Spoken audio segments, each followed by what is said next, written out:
Hi, friends. This is Wendy Harrop, and welcome to the Say Yes to Yourself podcast. On the Say Yes to Yourself podcast, you'll hear stories from women just like us who are adding the practice of saying yes in their daily lives in big and small ways, and as a result, are experiencing the truth that everybody wins when you say yes to yourself. Saying yes to yourself is a graceful unfolding, an intentional becoming of the very best version of you. It is my hope that in these conversations, we are able to find our truth and be inspired and empowered to live our very best lives. I'm so excited to go on this journey with you, and I look forward to finding a bit of our own story in each other's.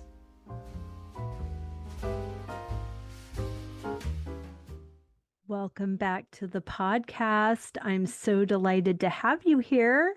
I hope you are having a fantastic summer. I am entering July with a much different strategy, we'll say, than usual. If you've been listening for a while, you know I am spending a lot of time on the road, and I love that. I love travel. It just inspires me to more fun and fabulous ideas. So it's been so great. And I have quite a bit of time in France awaiting me in just a few short weeks. And I was encouraged by a fabulous coach to use this month for focus and behind the scenes foundation setting. And I am only telling you all of that because I really appreciate you and also the opportunity for accountability because I am not putting anything else on my calendar. Gasp, I know. And it feels really good. And I also feel really energized by a lot of things going on. So I just wanted to share with you this thing that I'm trying. And I know it will be in service because I'm going to be in France for 6 weeks. And when I come back, full of new, fun, and fabulous ideas, it will be so lovely to have had all of my piles attended to. So I started my ironing. That's a great pile. And I have so many others, but it just feels good to hold this space for myself to do what's important. And I just thought that that might be encouraging to you as well. Sometimes our yes looks more like a no, but in the end, it is a giant vote for the person that we're becoming. And in alignment with that is our fabulous guest today, Veronica Deraleau.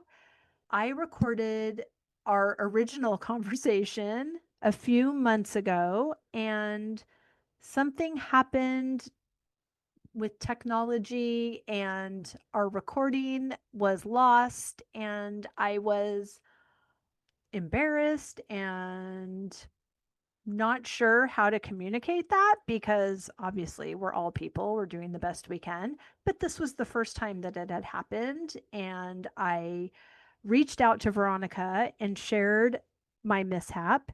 And she was so gracious to record again. And it was a brilliant conversation. And I'm so happy that I got the opportunity to have a second round with her because I don't know, maybe the woman that was supposed to listen to that podcast, meaning me, was different a few months ago than she is now. And I really, really loved this conversation. I'm so excited to say that not only is Veronica here today on the podcast, but she's coming back in August for our next Say Yes Summit. The theme is freedom, and we have an amazing lineup. And because I'm doing things a little bit differently this summer for me, I'm going to do things a little bit differently for you as well. And since our theme is freedom, this summit is going to be completely free. So I'm inviting you to click the link in the show notes and get registered so that you're sure to get the Zoom link and the replays. That's going to be August 5th and 6th from 1 to 4 Eastern. And we have an amazing lineup of past podcast guests, including today's Veronica Deraleau, who is a financial coach, an author, a financial technology manager, an opera singer, and a U.S. Army veteran. Upon graduating with her MBA in 2017, though she was excited for her next chapter, she was stressed and ashamed that she had accumulated over 6 figures of debt. In her book, Making Money is Simple, she details the actions and mindset it took to pay off over $100,000 of debt in 3 years on a median salary.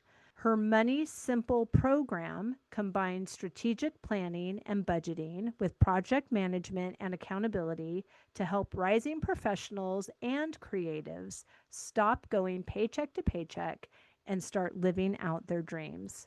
I am so delighted to share this beautiful conversation with Veronica Deraleau.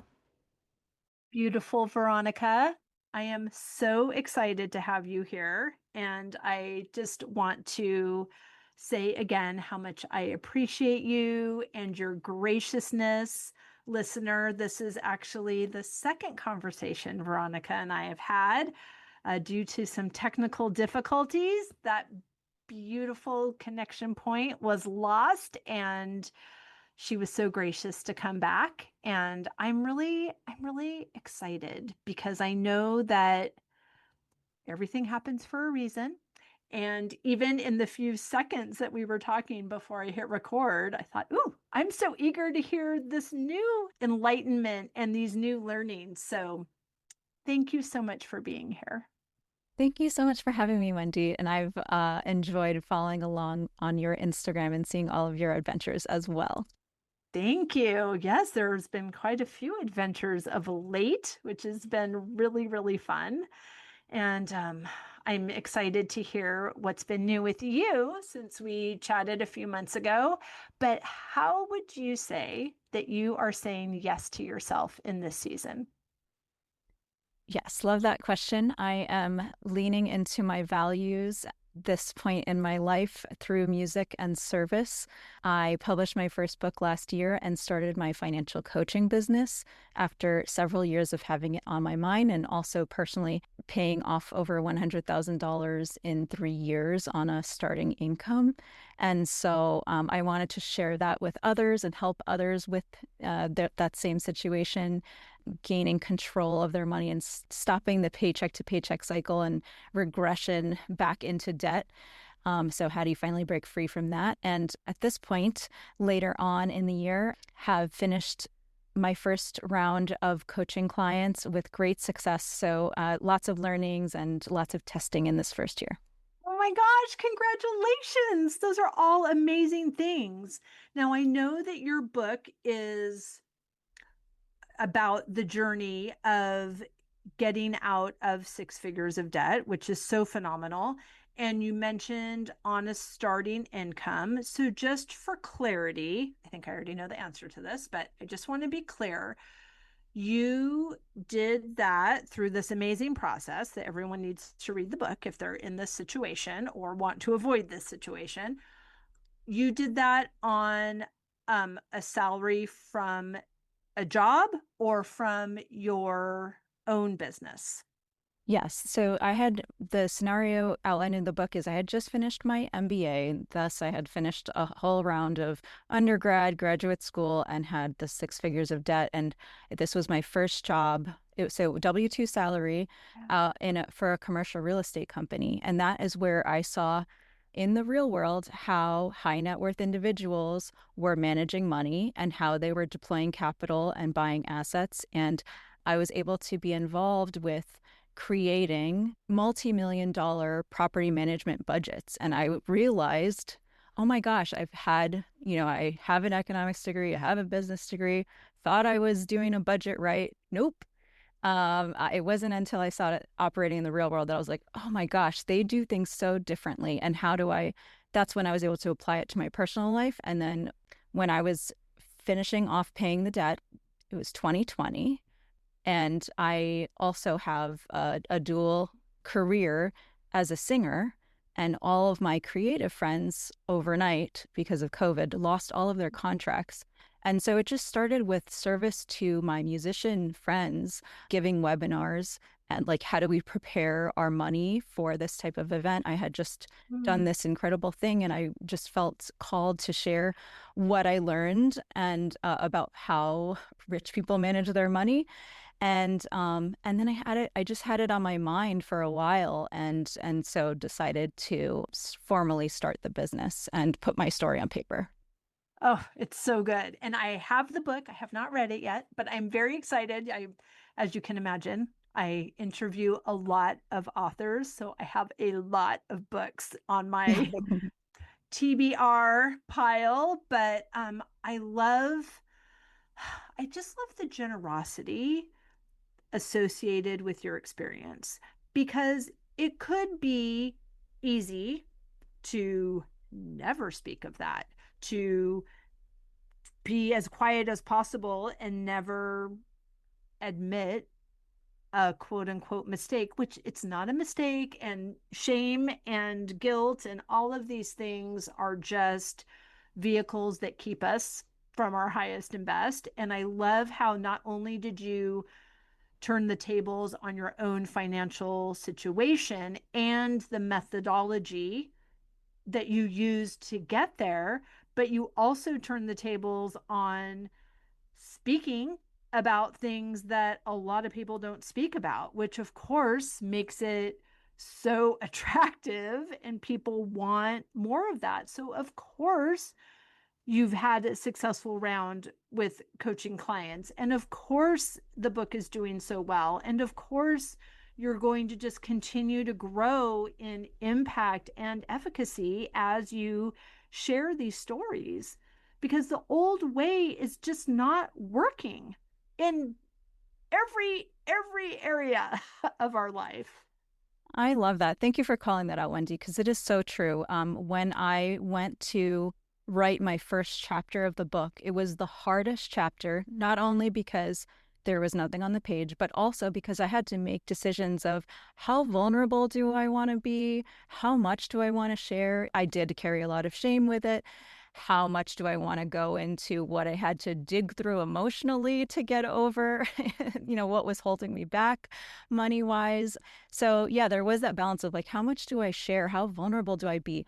But that is how you connect with people. Just, not only am I showing them the steps, the tactical steps, but I understand the emotional burden that they're carrying because I went through it myself. Of course. And that just makes you so great as not only a storyteller, but as a coach as well. And it's so interesting, isn't it?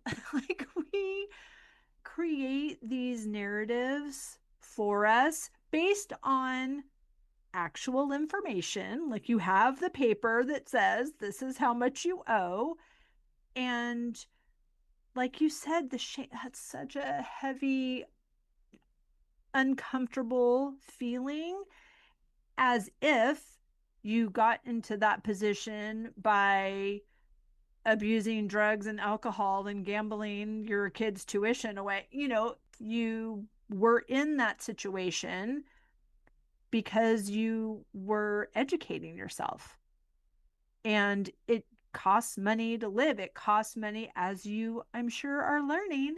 It costs money to start a business.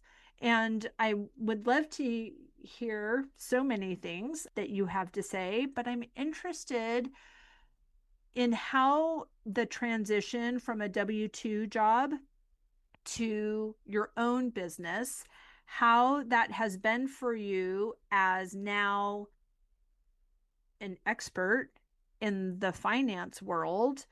Like, how are you managing the practical and the emotional in that transition? Yeah, it's a great question. So, Asking for a friend. okay. So a lot of the confidence that I gained to start this business actually came from singing. So, being a singer, being a creative, you are an independent contractor.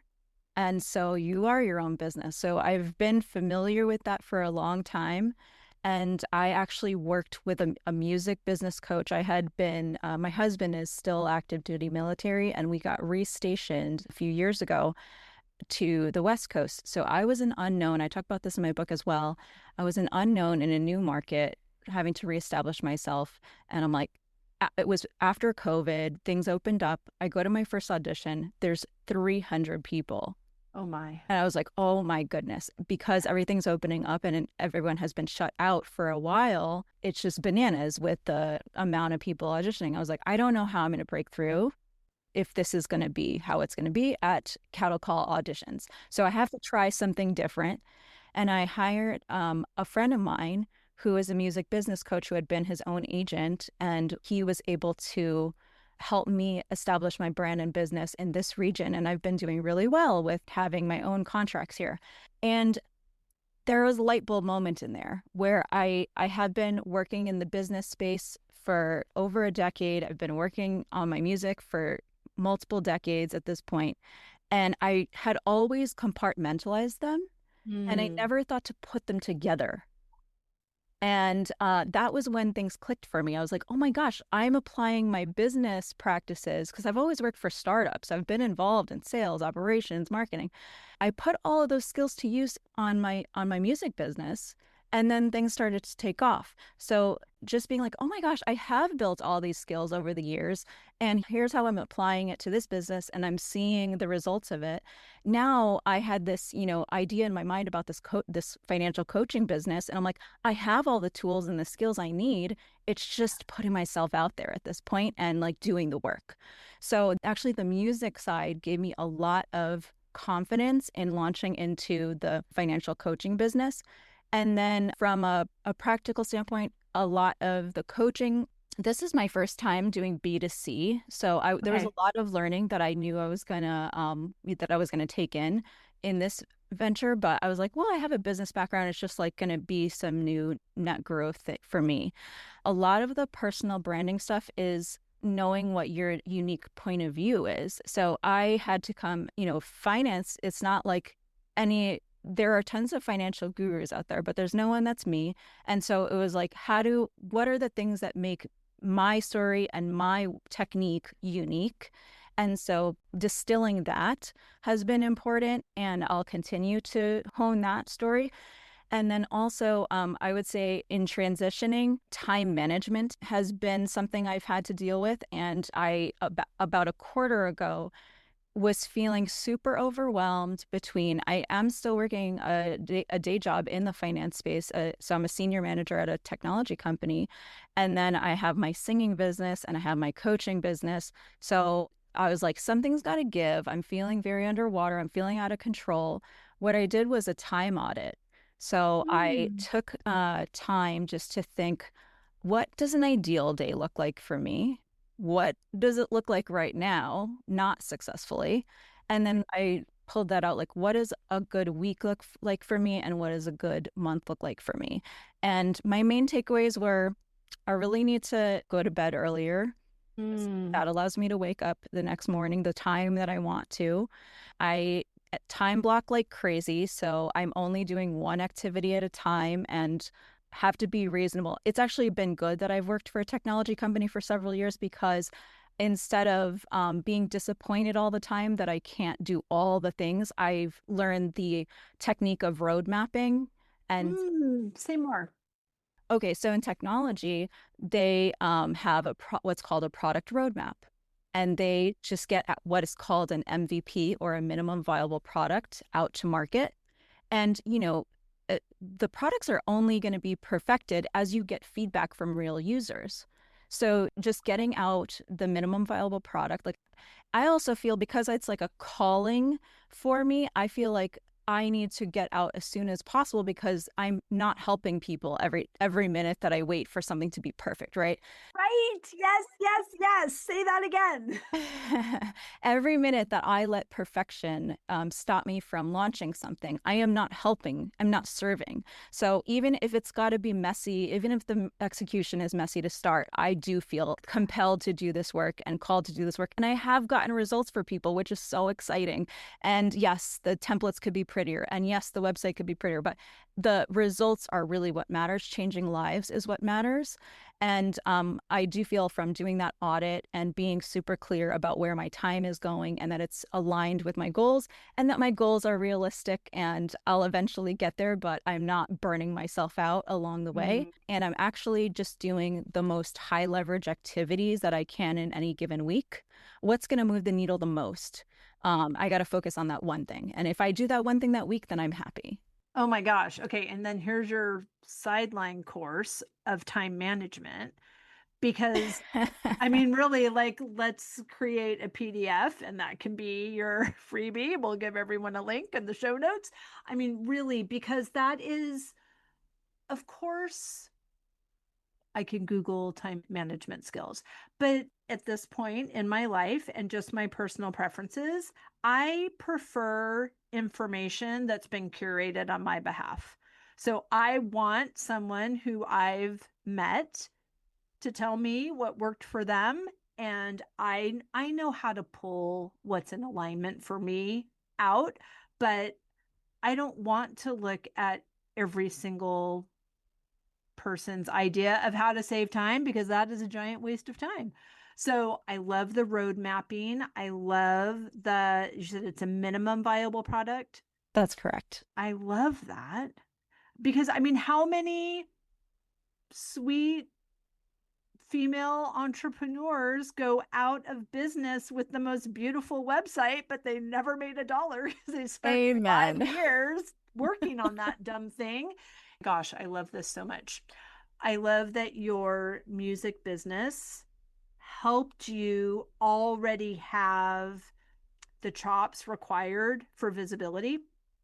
And there are so many things that, the listeners of this podcast are involved in.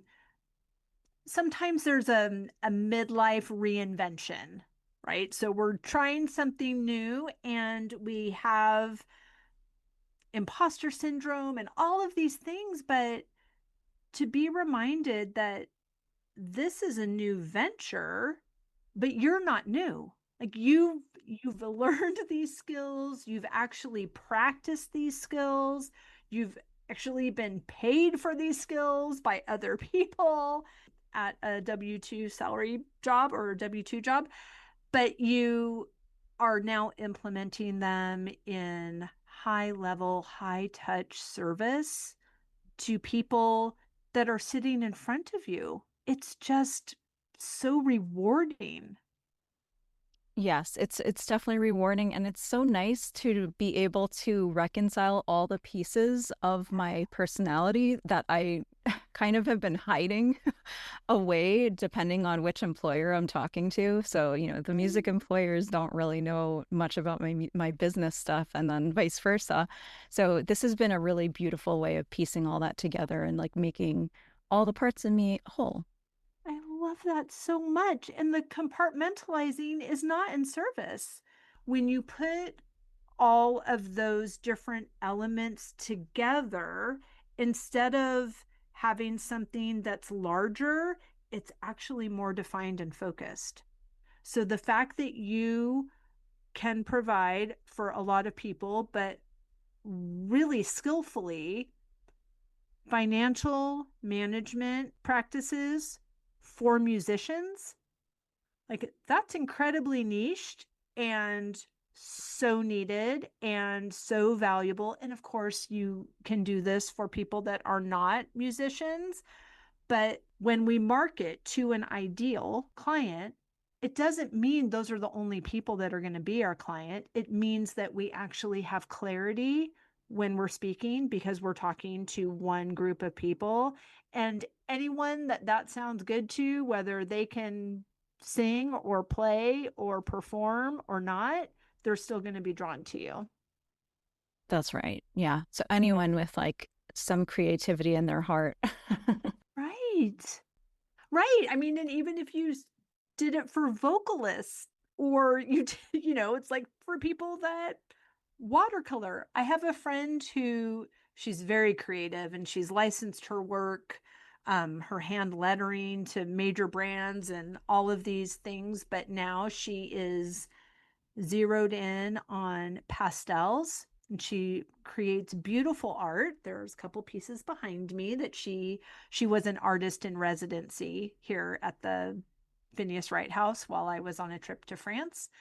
And she's narrowed down so much in her creative repertoire and she's actually reaching more people Wow. with this focused energy than she was when she was just not just a creative, but had a wider reach with her Yeah, brand. that's really cool. Yeah. Yeah.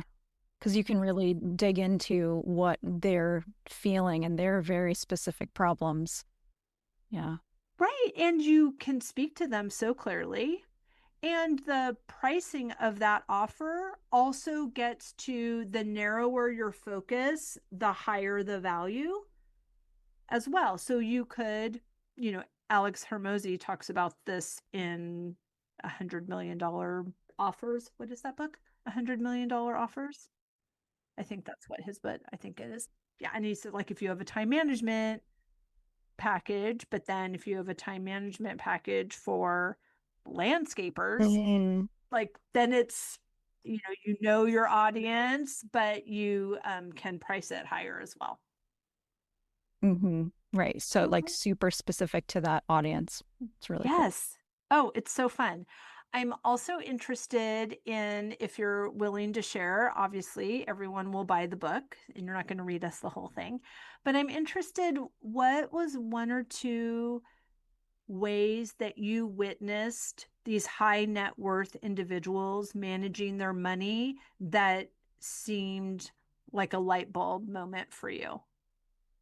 Yeah, so I would say one thing is that whenever they were taking on a new venture, there was not a concept of, I've never done it before, so I don't know how to do it, and it's not possible. It was like, how do we do it?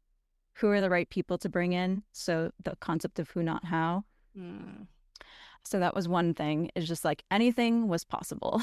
So yes, that I was a love that really book great too. mindset. Yes, I love Yeah. that book as well. And then I'd say the other thing that was just the one of the biggest takeaways was how long term in their vision they are. So Mm, I was, how do you get out of the paycheck to paycheck cycle when you literally are managing paycheck to paycheck? You're not even going out. I teach what's called strategic budgeting now because they do, let's say, 3, 5, 10-year projections out. And wow. they are like, I want this outcome. Now, how do we back into making that happen? So it Mm, is literally making the outcome happen because it is planned for, and then you're just following the steps to execute it. it's so good. It's all mic drop after mic drop for someone who is creative, who is an entrepreneur, who is learning these things. And I've been in it long enough that I'm actually getting to implement some of these things and see results and see how that's fascinating what you just said about strategic budgeting because it's so much of what I'm doing in my morning practice with just energetically like becoming the woman, the Mm, future version of myself. I love that. I could also do that for my budgeting. That all of a sudden makes budgeting very attractive to me. That makes perfect sense. Right? Oh my gosh, this is so good. I'm so glad that our first recording got, I don't even know what happened because this is so good. Yeah, because there can be, for me personally, just based on my past experience, any form of budgeting was just a way of telling me that I couldn't have what I wanted or do what I wanted or be who I wanted to be. So I was not interested. But, avoidant princess strategy is not really a strategy. Like the mortgage company does not like that strategy, and it's not in service, right? So I've been over the years in this process of shifting my narrative about my resources and about budgeting and spreadsheets, and QuickBooks is now my boyfriend and all of these good things. But it's been because someone has, or a group of people have lovingly walked me through dismantling a narrative that's not in service and then rebuilding a practice that I get to inform. So cool. I'm a super fan now of strategic budgeting. I can't wait to be one of Love your it. clients, I love it. right? Because that's all I'm doing every day. So to have those two things married instead of, one saying you can be, do, and have anything you desire, and then the other one saying, no, you can't, you're not going to go anywhere because you've got your foot on the gas and the brake at the same time. Yes, that's a great way of putting it. Yeah. So that is what you just said is what I do with my clients. I will handhold them and do the budgeting for them because I want to give them hope right out of the gate. It is not about, people don't want to sacrifice if they don't understand what the sacrifice is for and what it's going to look like in the end state. So it really Exactly. is about what do you want the future state to look like? And here's how I think that we can tactically do this, but this is what it's going to look like at the end. Then you're much more motivated if you're like, oh, shoot, if I just implement these tips from Veronica, I can knock this out in 1 year or 2 years, whatever the case may be. And they're like, oh my gosh, there's a roadmap to it. I just have to do the things now. Then it's you're willingly trading these things. So I talk about intentional trade-offs as well, because Mm. that's often what I find is, like you said, they're stepping on the gas and they're stepping on the brakes. So they'll come to the table and be talking themselves out of it. They're like, oh, but this, but I need to spend for that, but I need, and I'm like, you're shooting yourself in the foot because you're already putting up roadblocks, but you're not being open to any of these suggestions that you say you want this outcome, but you're not willing to do what's required to get there. That's what it is like unlocking the fear of the unknown, is so putting it on paper so there's no unknown there anymore. And here's what I would do. And here's how quickly I think you can get there because we want to do it as fast as possible, right? Right. I always use what are your top values? Mhm. And we want to make sure that we're spending in alignment with our values because I often find that people, it's not that they aren't making enough money. And, I talk about those who have been able to increase their income, but they're just stagnant and they're not seeing any progress. And they're like, what the heck is happening? I'm spinning my wheels over here. And it's usually just that they don't know how to strategically deploy that money. Hmm. Can you say more about that? Yeah, so they're spending kind of impulsively or just spending out of habit. They're not strategically looking at every line item and saying, am I even using that thing? Am I getting value out of this thing that I purchased that's now an ongoing forever subscription? Am Right. I using this thing? Can I sell this stuff collecting dust in my garage that I purchased and thought I would use and never used? So it's really about being intentional with the resources that we are given and making sure they're in alignment, that our spending, our time, our management money Mm. is all in alignment with the greatest and highest use and the highest value that we envision. Oh, it's so good. And I love that although your focus is on finances, it's just the way that we're wanting to live our life in every area. So it's actually not hard. It's just not practiced over here, you That's know? right. Because even when we talk about having a morning practice, which I have had for almost 5 years. Wow, can't believe that. That's so great.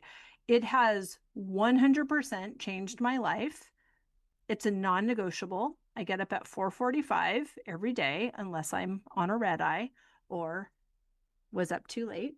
But I make my decision the night before that I'm not going to get up at 4:45. And so although sometimes my schedule changes, my routine doesn't. So I'm still committed to that practice. And when I say that, sometimes people are like, "Oh my gosh, I could never get up that early." Well, there's something about, you know, casting a vote for the person you're becoming and doing this thing, as soon as you get results, it's not early anymore.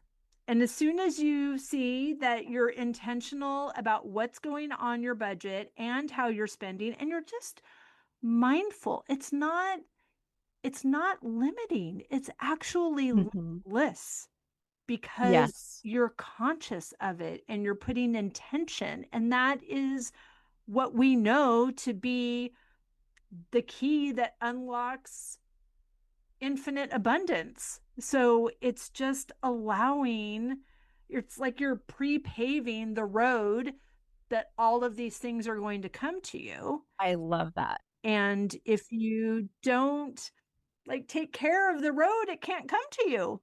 Yep, exactly. And even just what you said there before, of like, I can't do that.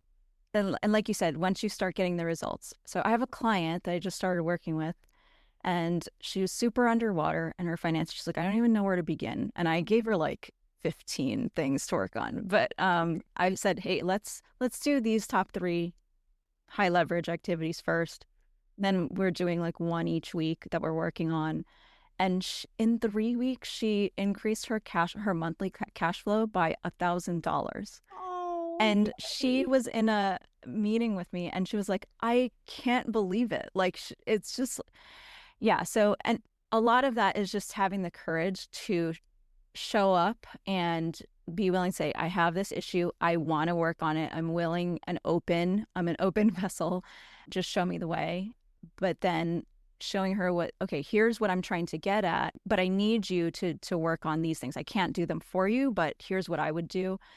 And just being willing to do that and seeing the immediate progress, because it all is that out of alignment spending, just realizing, oh shoot, I'm spending way more than I thought I was on here, or like, oh wow, I can cut this because I don't use this anymore. Why am I spending money on this? So it is, once you start to see one thing, you start to see it all over the place. Right. And it just compounds.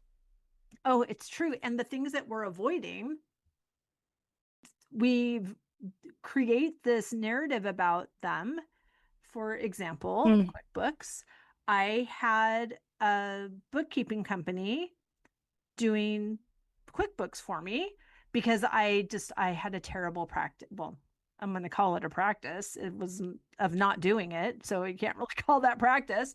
I would wait until February and then go back through all of my receipts because I keep everything and I know stuff, but I just wasn't aligned with the process of taking this information and putting it on this spreadsheet that was created for me because I just manage information differently as a wedding planner. I would have all of the expenses organized by a client.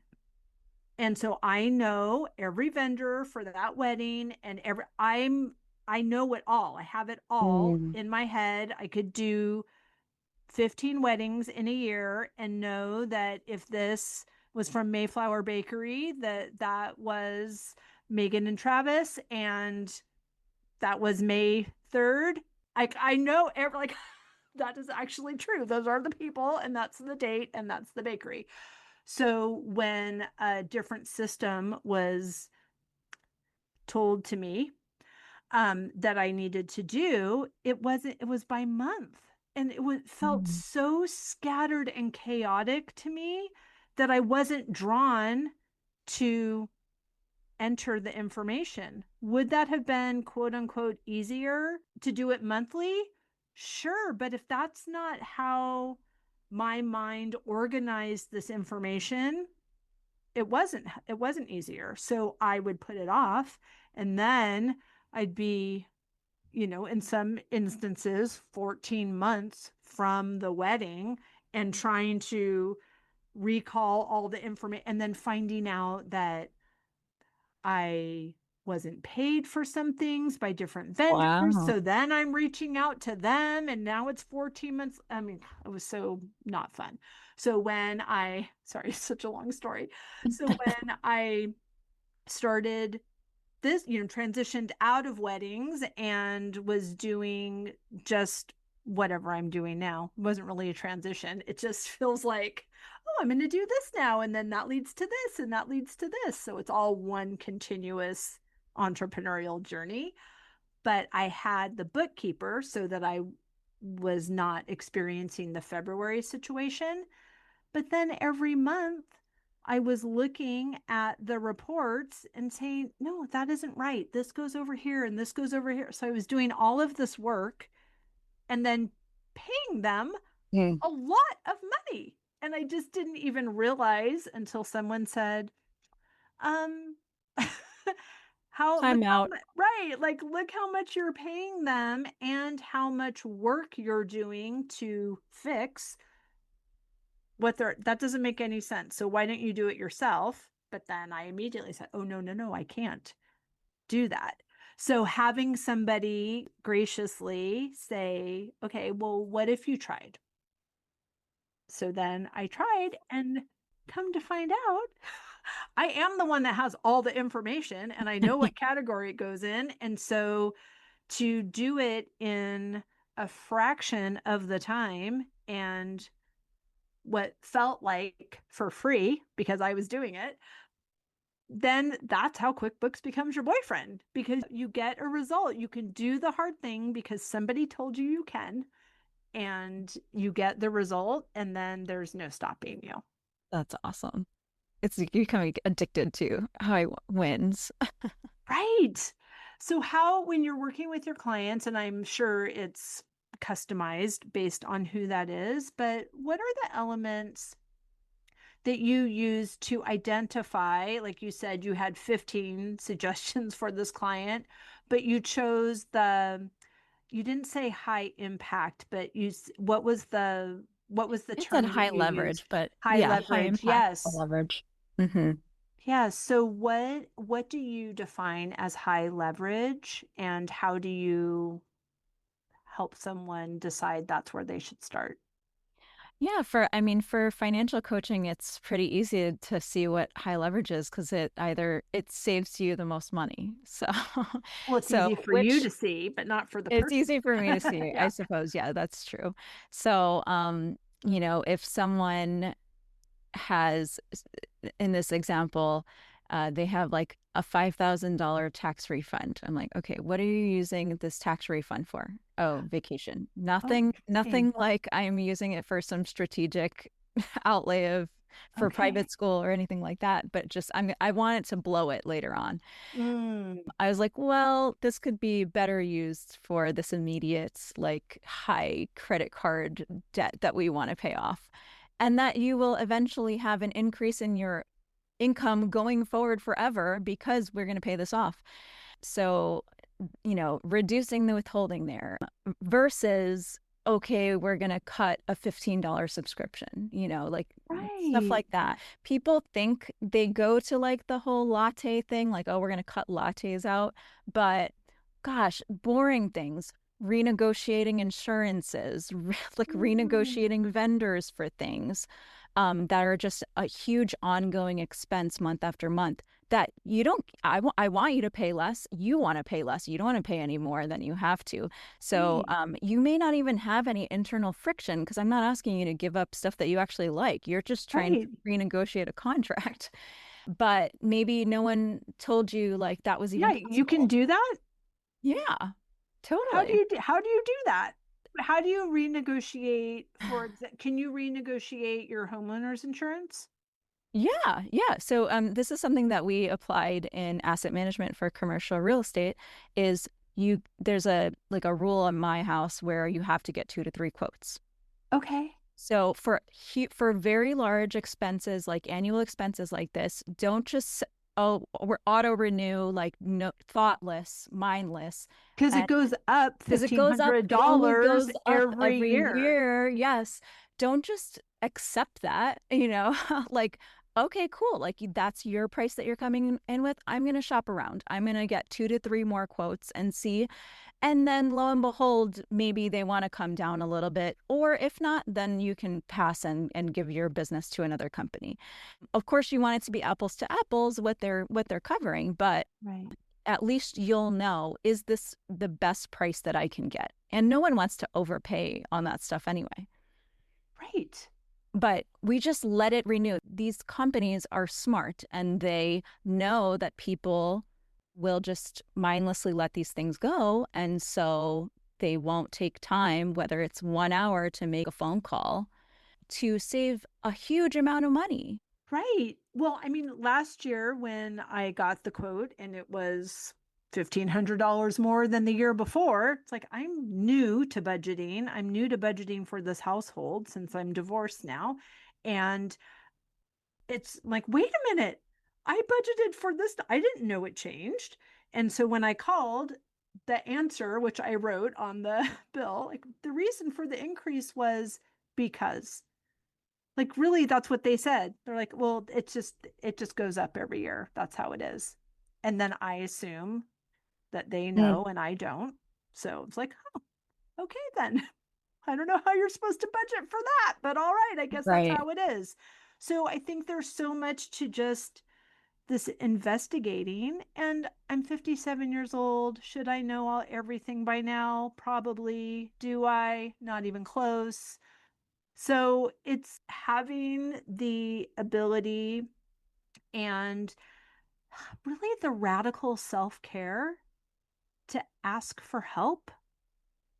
Absolutely. It's really important.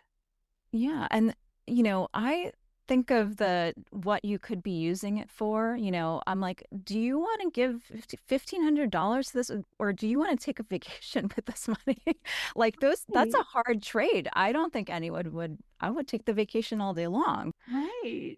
versus paying more on insurance. So, yeah, it really is strategically looking at everything and saying, is that where I want to spend my money? I don't think so. Oh my gosh. And even just having the thought that you said that it didn't even occur, like sometimes it just doesn't even occur to people. But that was a huge lesson that I learned working for the commercial real estate company was that's, strategic budgeting and my simple method, which is another acronym I won't get into, but where we do a line by line audit. And I talk about in my book about how I've had big paradigm shifts in my life that I think that's why I am so open to coaching because I'm like, when sometimes I meet people that have more information that would not have even been on my radar. Right. And I had paradigm shifts in my childhood. So my mother was an immigrant from the Philippines. And the way that we lived, this is pre-social media. I did not know that we were living like almost like a third world country in my home until Mhm. probably high school. When I did my first sleepover. Sure. And I didn't know this. I saw for the first time there was there's the garden tubs and they have the shower head. I saw a shower head working for the first time. Oh, And when wow. I grew up, we used the tub to fill a basin full of water and do basin baths. And Wow. so I was like, "Oh my God, like no one told me and I didn't get the Right. memo." So there are so many things that people take for granted. We just mindlessly spend. We don't even want to spend there that really need to be just fundamentally broken as the status quo. And I can help you do that because I've had these huge things in my life where I'm like, wow, I didn't know this existed, or wow, I didn't know that people perceive this as a need when like a lot of the world, it's not a need.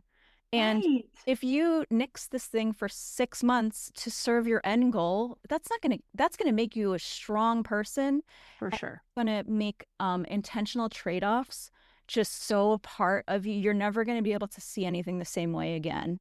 You're going to be like, what is the best use of my time? What is the best use of my precious dollars that I work really hard for? Wow, this is so, I'm having a paradigm shift myself. It's so good because I just didn't even think about approaching this area of my life that was always outsourced. My dad did everything. My mom didn't involve herself or wasn't allowed or whatever. I don't know what their situation was. I just know. I grew up in a house where my dad was in charge of all the money. And then in my marriages, I'm a professional, more than one. Um, those husbands handled all the money. And I think I just created a story that says that's how it's supposed to be. And, sometimes they're good people and sometimes they're drug addicts with lots of other people in their life. I mean, like it just is that, not my last husband, but my first husband. Just want to make sure everyone knows that. But we only know what we know. And so in taking over the household finances, like I said, I'm 57 years old, but when I took them over 3 years ago, I had the financial prowess of a freshman in college. And I had the credit history of a freshman in college. I didn't have any credit cards in my own name. I didn't have any bank accounts in my own name. And even though my name was on them, I didn't have any access. So I didn't even know how much money there was or how much things cost. So I'm so delighted by this conversation because it feels kind of like the final frontier of, wait a minute, I'm so intentional about everything in my life. And when I get a bill, I just think, oh gosh, oh my God, okay, I got to do that right now. And whatever the due date is, that doesn't matter because the day I got it is the day it's due.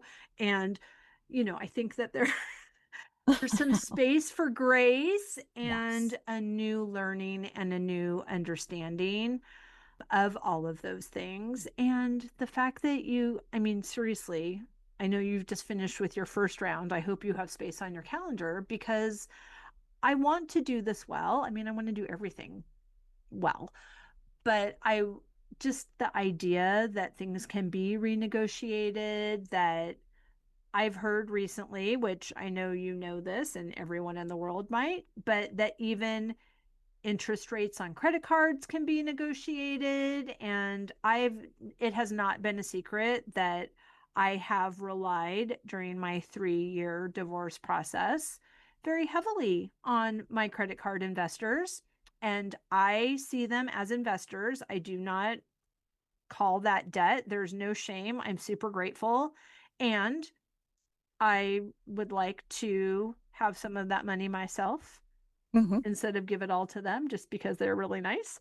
And so there are so many ways to move through this process of financial literacy, but also financial freedom and relaxation. Absolutely. And I'm interested not to, I promise I'll be a client. Like, I'm not just trying to get your coaching for free, but the thing that's coming up for me when I said that credit card interest rates can be negotiated, because I had somebody with a finance background suggest that to me, and that made me feel guilty. Like they were so nice and they let me use that money and I needed to. And I feel like it's my responsibility to pay it back for the amount that I said. And, we can make a story about anything. So I would love your thoughts of, like, how would you coach me through that nonsense? There's this tactic called the five whys. Mm. So I probably would use the five whys, which is like, what is causing this business transaction that on their end they do not have the same feelings that you do of if you were to try to renegotiate, they're not going to feel bad. What is the source of these feelings coming from? So really digging through and understanding. I talk about money triggers in my book, and a Mm. lot of my debt, a lot of it was school and achievement, but some of my credit card debt was this upbringing that I had, and like wanting to be on the same playing field as other people that grew up differently, and so overspending, and a lot of resentment came up, and I just realized that the resentment wasn't serving me, but it took me a while to realize that. So I try to get, if someone is truly blocked and what they're saying just really doesn't make sense, it's just in their head, I try Right. to get to the root of it, like what is holding you back. I'll use an example from my life. When I talked with my music business coach, I was having a real hang up on social media Mhm. and posting video. It was very difficult. I tend to be private.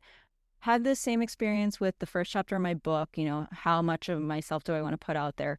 Same thing with the videos. The first video I took, I was like, oh my gosh, I look this way. I don't like my hair. I don't like my makeup. Oh my goodness. Whatever. I need Botox now. Like whatever, whatever insecurities came out. And he asked me the 5 whys, and it was like, why do you want to put the videos out? Oh, okay, because I want to connect with people. Why do you want to connect with people? Oh, because I want to help people.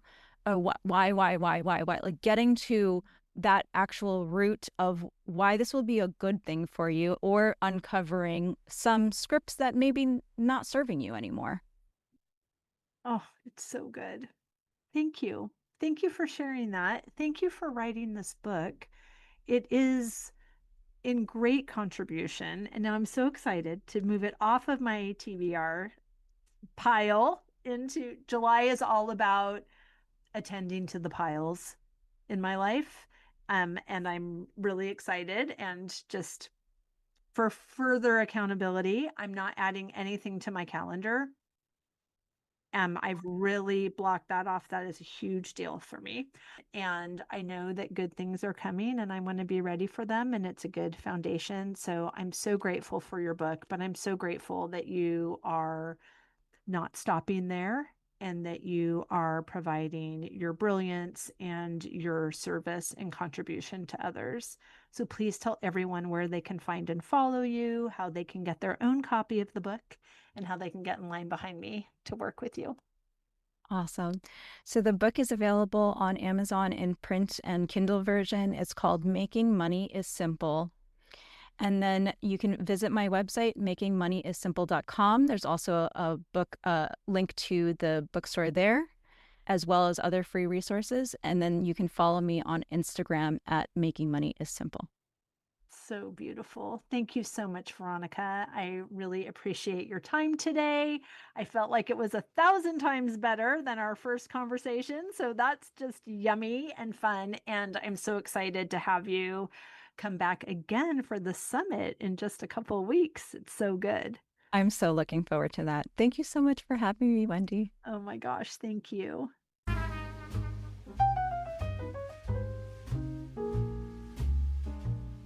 I hope you enjoyed that conversation as much as I did. As always, any links or notes mentioned can be found at phineaswrighthouse.com in the podcast section of our site, or in the show notes below. And if you haven't connected with me personally, come find me on Instagram at Phineas Wrighthouse and let me know you listened to this episode. I'd love to get to know you. Thank you for sharing this time with me. I know your days are full, and I'm really grateful that you chose to spend some of your precious time right here. Be sure to subscribe to the podcast so you don't miss any of these delightful conversations. I'll see you next week.